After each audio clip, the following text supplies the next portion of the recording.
Hi, my name is Erica Case, and I'm a Spanish teacher at Greensburg Community High School, and I wanted to take a minute and let you know why I like PRISM. I want to focus mostly on how I use it for assessment purposes, but PRISM has many, many uses besides that. Okay, so here are my list of top 6 reasons on why I like PRISM, how it helps me out. I'm going to go through each of those and give you more details and show you little snips from the site itself. So one of the reasons I like PRISM is that it gives immediate feedback to my students when they finish a quiz or something like that. Now I know a lot of other programs do offer immediate feedback as well, but the ability for me to assign partial credit is what sets this apart in my mind. What you see is an example of answers that would receive partial credit to a question that I asked my students on a recent quiz. The answers that are shown here are set at 75% credit for this answer. If I thought that it was maybe less correct than that, I could make it 50% or 25% or whatever, so that they can get some partial credit immediately, so that their grade doesn't, look so bad when they get their whole quiz score. Otherwise, a lot of computer programs, it's either exactly what I typed in as the answer or it's completely wrong. So this way, if I can anticipate based on my years of experience how students typically would make some mistakes, I can fix that. I can also enter more than one answer that's perfectly correct. So for example, if they wrote the whole sentence correctly and just forgot the period at the end, I can put that and assign it as 100% credit. That'll save a lot of frustration on their part and a lot of questions being asked on my part. Does this count? Is this right? Do I get partial credit for that? I can anticipate a lot of that and cut a lot of those questions off at the pass that way. When I include any longer sentences or short answer or even essay questions on an assessment, I usually go to the manual grading section, and what it'll be is it'll show me their answer, and I can grade all the answers for just that question. That way I can grade them consistently, give partial credit the same way to each student, things like that. So on the one that you're seeing right there, I would give the top student partial credit for their answer, because they just missed it by a tiny bit. So I'd probably get like 1.5 points out of 2. So another view that I could have of their quiz responses is their answer for every question all side by side. And I can always minimize the essay questions so they don't take up a lot of space on this, because I would have graded them separately.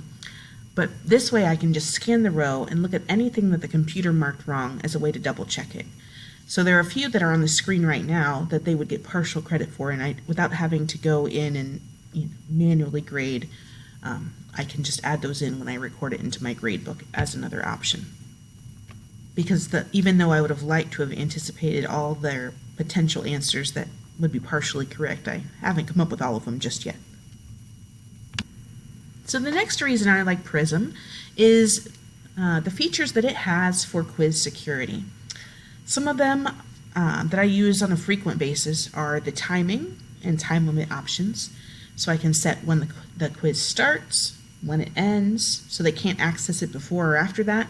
Or I can set it so that they only have a certain amount of time to work.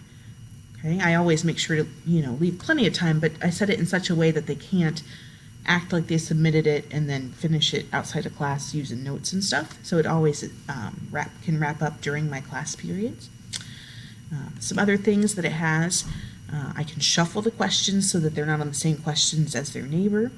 I can put a password, things along those lines. So just a lot of features that help prevent some of the more common ways to cheat. Another thing that I pay extra close attention to as a language teacher is which browser I use. I make my students use Microsoft Edge while they're taking quizzes for my class, because Google Chrome always offers to translate the questions, which kind of defeats the purpose on having them know words in Spanish. So I always make sure to do that, and then I still monitor the room too, because nothing is going to do better than that. But I try to use all those tools in tandem to help them be as academically honest as possible. All right, another reason that PRISM is one of my go-to Sites is for its flexibility and versatility. So on the screen, there's just a list of all the different things it can do. I'm only focusing on a small portion of it in what I'm telling you here, but just it can do a lot more than just assessment.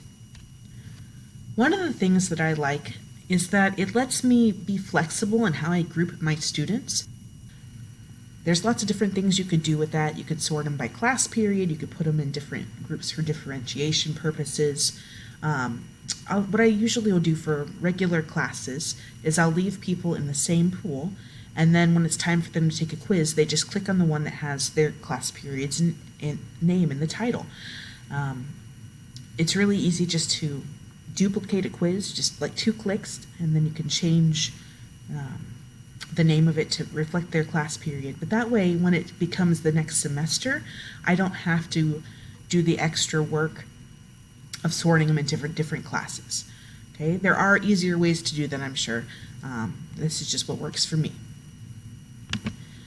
Also, another feature that PRISM has is that you can set up all these different controls. Like if they have this activity that they need to do to practice, you can set it so that they have to complete that activity before it will allow them to take the upcoming quiz.